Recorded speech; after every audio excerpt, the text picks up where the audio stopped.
Magandang araw po sa ating lahat. Welcome po sa ating Daily Word at ilang araw na lamang po ay papasok na naman ang panibagong taon. At ako po'y bumabati ng advance Happy New Year po sa ating lahat. Salamat po sa lahat po ng nanonood at sumusubaybay. Sa abot man ng ating makakaya, makakagawa po tayo ng video every Monday at Friday. No, nawa po makatulong ito sa ating spiritual na pamumuhay. Tayo po ulit ay mag-aral at magnilay-nilay ng salita ng Diyos at inutuloy po natin ang ating series na the Book of Proverbs, no? Ang ating text ay magmumula sa Kawikaan 37 hanggang 9. Babasahin ko po, Diyos ko, may hilingin akong dalawang bagay bago ako mamatay.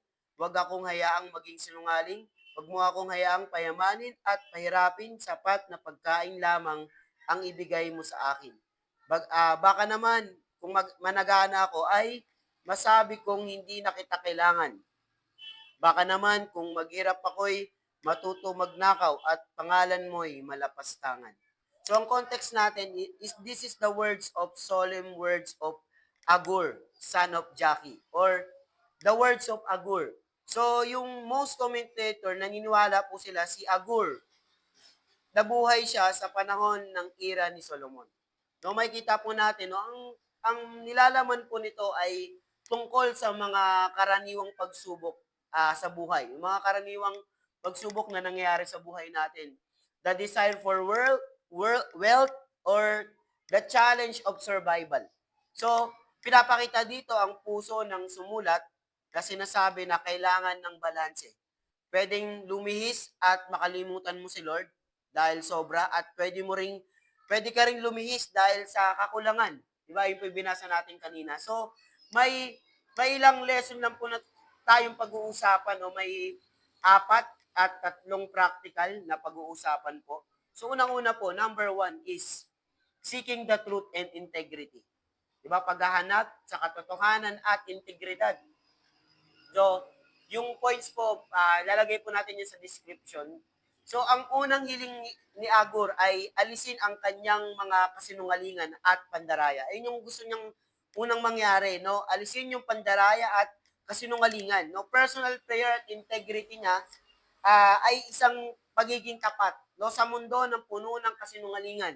Ito yung mundo ng puno ng kasinungalingan at madali tayong matukso na magsinungaling kahit na maliit na bagay o malaking kasinungalingan. Madali tayong matukso na magsinungaling na kahit na malaki o maliit na bagay, pwede tayong magsinungaling. Tama po ba? Na, Nauunawaan niya ito na sumisira ito ng karakter ng isang tao at relationship mo kay Lord. Hindi lang ito sumisira ng karakter ng isang tao, pero yung relationship mo rin kay Lord masisira. Kasi nagsisinungaling ka eh. Is a sin, lies is a sin. So ano yung foundation natin, yung maayos natin yung pamumuhay natin. So ayun yung foundation natin, yung maayos natin yung pamumuhay natin. Seeking the truth and integrity. Di ba, yun yung unang hiling ni Agur. Sabi niya, unang-una may dalawang bagay akong hihilingin sa'yo, Panginoon. Di ba, yung wag mo hayaan akong magsinungaling. Tayo, ganun din po ba tayo? Sinasabi natin kay Lord na, Lord, huwag mo hayaan na magsinungaling ako. Di ba, sa totoo lang, many Christian at many unbeliever commit the sin of lies. Di ba? Kahit everyday, nakakapag-commit tayo ng lies. No? At huwag natin hayaan na magsinungaling tayo sa Panginoon. So, kung tayo nagsisinungaling, di ba, humingi tayo ng tawad, mag-repent tayo kay Lord, talikuran natin yung mga kasalanan natin. At hanapin natin yung katotohanan at integridad sa ating buhay. So yun, at nakakasira pala ito ng karakter ng isang tao, hindi lang karakter ng isang tao. Kasi pag nagsinungaling ka di ba, masisira ka sa tao. Pag nagsinungaling ka, nawawala yung tiwala ng tao sa'yo. Di ba? At hindi lang yun, no? At hindi lang yun, yung relationship mo kay Lord, di ba? Babagsak dahil sa kasinungalingan. So, ayun yung unang-unang lesson natin, no? Seeking the truth and integrity. So, pangalawa, the danger of extreme. The danger of extreme. So, ang panganib ng pagiging ekstrema or extreme. So, yung pangalawang prayer ni Agur ay tungkol sa temptation ng mga sobrang kalagayan or Yung sobrang mayaman at sobrang mahirap, dahil pareho itong pwedeng magdala sa atin sa panganib. Tama po ba? Kapag sobrang yaman mo, sabi nga doon, di ba? Sabi nga doon sa prayer, pag, Lord, wag mo hayaan ako maging mayaman kasi baka naman makalimutan kita at sinabi kong hindi na kita kailangan. Or kung maghirap naman ako, no, matuto akong magnakaw. Di ba? Ilan po sa atin na natutong magnakaw dahil sa hirap. Di ba po? So, yung danger ng extreme, unang-una, the danger of wealth. Tingnan naman natin dito kung ano yung danger ng wealth. So, danger of wealth is sobrang kayamanan, may tukso na pagiging self-sufficient at tayo ay makalimutan natin si Lord. Ganun daw po yun. No? Yung danger of wealth, pwedeng maging self-sufficient ka, umasa ka lang sa sarili mo, maging dependent ka lang sa sarili mo, at makalimutan mo si Lord. At sabihin mo na, Lord, di na kita kailangan. Kasi meron na akong lahat ng bagay na to. At ilan kaya sa mga tao ngayon, no, na actually hindi pa nga sila mayaman eh, pero nakakalimutan na sila ni Lord. Ayun nakakalungkot. Pero yung sobrang yaman ka pa kaya, 'di ba? At makakalimutan mo na talaga sa Lord. 'Di ba? Kapag ang lahat ng meron ka, kapag lahat ng meron ng bagay na meron tayo, maaari kasing itong mag-start na mag-isip tayo at pumasok sa isip natin na hindi na natin kailangan si Lord kasi meron na nga tayo mga bagay na ganito. Di ba, wag akong payamanin, sabi nga, at pahirapin, at masabi ko, sino ang Panginoon? Diba, sino si Lord? Sino ba si Lord? Pwedeng sabihin nyo ng tao, sino ba si Lord? Sino ba si Jesus? Sino ba si God? At lahat ng alam nyo po, lahat ng sobra ay masama. Pwede kasi itong gamitin sa mabuti, di ba? Pwedeng gamitin sa mabuti kung mayaman ka. Pwede mong gamitin sa mabuti. Pwede ring itong pwede rin itong maglayo sa atin sa Diyos. Di ba? Yung wealth, pwede rin itong gamitin sa mabuti at pwedeng ito talaga ang maglayo sa atin sa Diyos. Hindi ko sinasabi na hindi po masama po maging mayaman, pero maging mayaman for the glory of God. Di ba po? Sinasabi lang natin dito, yung danger na sinasabi dito sa text na binasa po natin, na yung danger ng sumobra ka tapos nakalimutan mo si Lord at di mo na siya kailangan. Ayun yung masama po doon. So, pangalawang danger is danger of poverty. Sa kabilang banda, makikita natin, syempre, yung kahirapan ay maaring magtulak sa atin sa pagnanakaw at gumawa ng diskarte na hindi tama. Diba gano'n naman yun eh. Na pag mahirap ka, gagawa ka ng paraan, gagawa ka ng mga illegal things at hindi tamang bagay para mabuhay yung pamilya mo or mabuhay ka, 'di ba? At makabili ka ng bagay na gusto mo. Kasi ako rin nagdaan din ako sa ganyang mga panahon eh nung huwag kayong mag-alala, testimony ko po yan dito sa daily word po natin. Pero sa ibang mga konteksto po ng vlog po natin, ng mga message po natin dito sa YouTube at sa iba't ibang platform po, i-share ko po sa inyo. At uh, kaya kaya ang prayer niya, pag ganitong gawain, pwede tayong talagang mawala sa paggalang sa Panginoon. Diba? Sobrang hirap, mawala yung paggalang mo sa Diyos. Kaya ang prayer niya, sapat na pagkakaloob sa Kanya ng Diyos. Sapat lang, Lord. Hindi sobra na makakalimutan mo si Lord at hindi rin kulang na wala na magdudulot sa kasalanan dahil sa hirap. Pwede rin yun na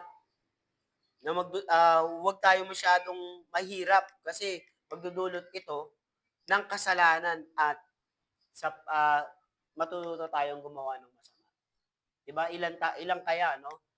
Ilang kayang tao na natutong magnakaw dahil sa kahirapan. At ilan ding taong mayaman natutong magnakaw dahil gusto pa nila sobra-sobra. Mako? So ayun yung pangalawa, the danger of extreme. Ano yung extreme? The danger ng wealth at danger ng poverty. Mahirap 'yan, no? Yung mga iba, no? Talagang gagawa sila ng kasalanan para matugunan yung pangangailangan nila. So pangatlo is prayer for contentment. Panalangin, 'di ba, na maging kontento o maging ng kasiyahan, magpanalangin ng kasiyahan. So, panalangin ni Igor na Sabi niya, pagkaing sapat, ang pagiging kontento at masaya sa binigay ni Lord. Diba? Pagkain, Lord, pagkain at sapat na mga bagay, yung pagiging kontento at masaya na binigay ni Lord. Diba gusto niya na magkaroon ng sapat na kailangan niya para umasa siya sa Diyos at magawa niya yung will ni Lord sa buhay niya. Di ba yung prayer ng contentment, pwede rin tayo mag-pray ng contentment kay Lord. Itinuturo ng panalangin ni Igor ang concept ng contentment o joy o kasiyahan. Matuto nating tanggapin yung kung anong bagay na meron na ibinigay ang Diyos sa atin. Kasi talagang minsan, katulad ngayon, di ba, matatapos na yung taon. 366 actually. No, kasi merong February 29. No, actually, tignan mo, pag pray and reflect, ito yung panahon na pwede tayong mag-reflect, magnilay-nilay sa mga magmuni-muni sa ginagawa ni Lord sa buong taon at magugulat ka no, kung paano ka pinagpala ng Panginoon at magpasalamat sa mga bagay na meron ka. At magtiwala sa will niya. Sabi nga ng Matthew 6:33, di ba? Mateo 6:33, unahin ang paghahanap sa kaharian ng Diyos at sa kanyang katuwiran. At lahat ng bagay ay susunod po sa iyo. Di ba? Sabi doon, Matthew 6:33, seek first in His kingdom and His righteousness, and all these things will be added to you as well. So, inyo pangatlo, prayer for contentment. Pang-apat po is balance sa material at spiritual na pangangailangan. May kita po natin dito na balance yung prayer ni Igor na material at spiritual. May kita niya na pwedeng mangyari sa buhay niya, kaya humiling siya ng panalangin niya sa tulong ng Diyos na maging balanse siya. Ano talaga yung message nito, yung pagiging balanse? Ang tunay na kasiyahan ay matatagpuan sa Diyos at nagtitiwala sa Kanya na ibibigay niya ang Kanyang pangangailangan. Nagtitiwala siya na ibibigay sa Kanya ang Kanyang pangangailangan. Kesa sa paghahanap sa kayamanan o pagkakaroon ng kakulangan sa nakikita mo sa sarili mo o nakikita natin sa sarili natin. Magpasalamat tayo sa mga bagay na meron po tayo. So ano yung tatlong practical, no? Tapos na po tayo, tatlong practical things. Unang-una, honesty is the key. Is key. Di ba yung request ni Igor ay paghahanap ng katotohanan at mamuhay ng may integridad. No, tinawag tayo para mamuhay ng may integridad o maging tapat sa lahat ng bagay at hindi kasinungalingan at pandaraya. Diba? Honesty is the key. Diba? Importante yan. Lahat ng mga ginagawa natin dapat ay tapat. At yung mga taong tapat at may integridad ay pinagpapala ng Panginoon. Magiging katulad ni Kristo. At magiging mamumuhay siya ng tama according sa sinasabi ng salita ng Diyos. Diba? Kahit sa kaperahan, kahit sa relationship, diba? Yun yung susi. Honesty is the key. Kahit sa ministry, ganun din. At sa lahat ng aspeto ng buhay natin. Kahit sa trabaho, pag honest ka, pwedeng, di ba, may mga ganun eh. Pwedeng di ka honest, pero sinasabihan ka pa rin ng boss mo. Importante doon ay honest ka pa din. Kahit sa business mo, honest ka pa rin, di ba? Talagang nagiging tapat ka sa mga customers mo o sa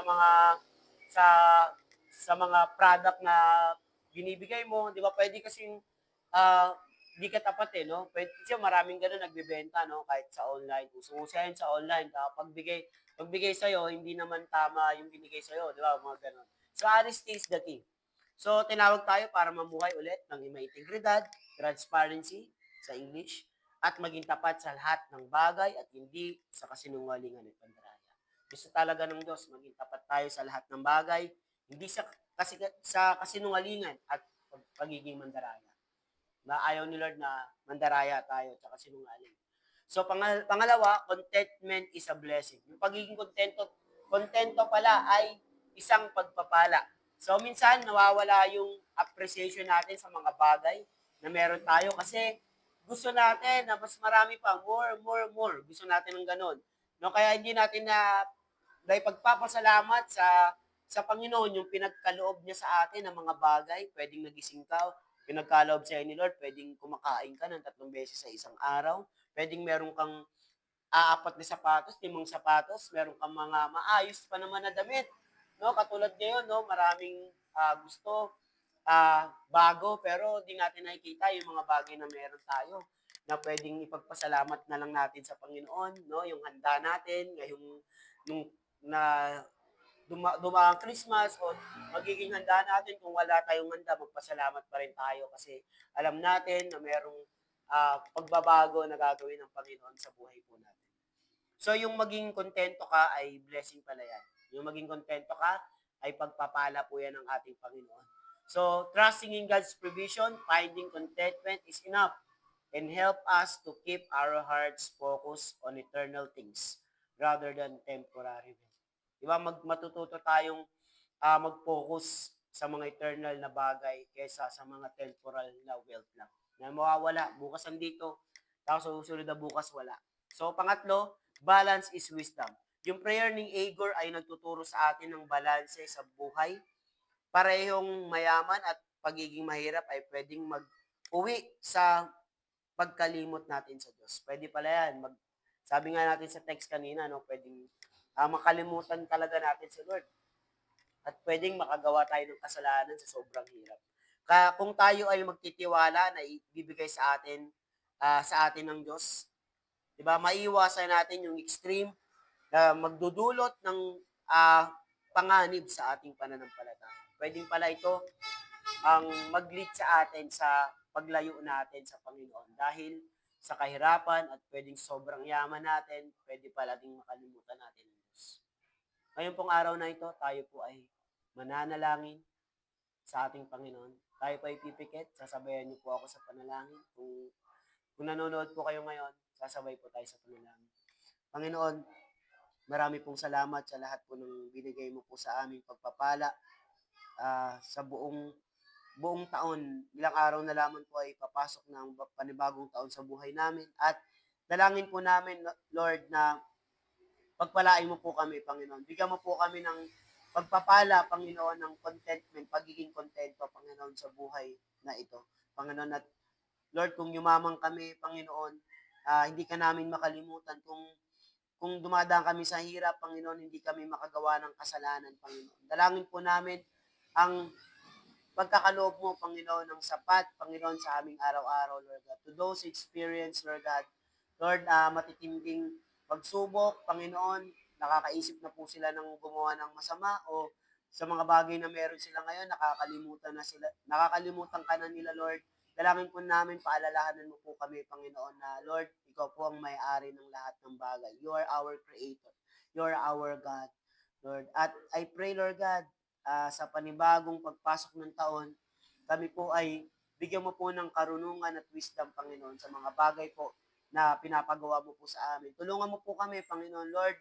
Dalangin po namin na ang pagpapala at pagsama mo, Panginoon, sa susunod na taon sa buhay namin. Pagpalain mo ng aking mga kapatid na nakikinig ngayon, Panginoon, sa Daily Word at sumusubaybay, Panginoon. At dalangin po namin na hindi lang ito umabot, Panginoon, sa Pilipinas, kundi sa buong mundo, Panginoon. Pagpalain mo ang bawat isang nakikinig at dinadalangin po namin ang kagalingan sa may mga sakit at dinadalangin po namin, Panginoon, ng comfort sa mga taong malayo, Panginoon, ngayon sa kanilang mga pamilya, Panginoon. At dalangin po namin sa mga taong nalalayo po sa inyo, Panginoon, naniniwala po kami, Panginoon, na hindi maiksi ang kamay mo para sila ibalik mo, Panginoon, na ibalik mo sila sa kalooban mo, Panginoon. Lord, mangyari nawa ang iyong kalooban, Panginoon, sa bawat isa at sa bawat nanonood at sa bawat isa po sa amin, Panginoon. Pagkalooban mo po kami, Panginoon, ng pagpapala, Panginoon, mula po sa inyo, Panginoon. Maraming pong salamat. Pinupuri ka namin at pinapasalamatan. In Jesus' name, amen and amen and amen. Magandang araw po ulit sa ating lahat at Happy New Year po. No? At naniniwala po ako na sama-sama po rin po tayo sa susunod na taon, makinig ng salita ng Diyos at magpabago ng salita ng Diyos. At lagi po natin katandaan na mahal tayo ng Panginoon. Maraming pong salamat at pagpalain po kayo ng Panginoon. Happy New Year!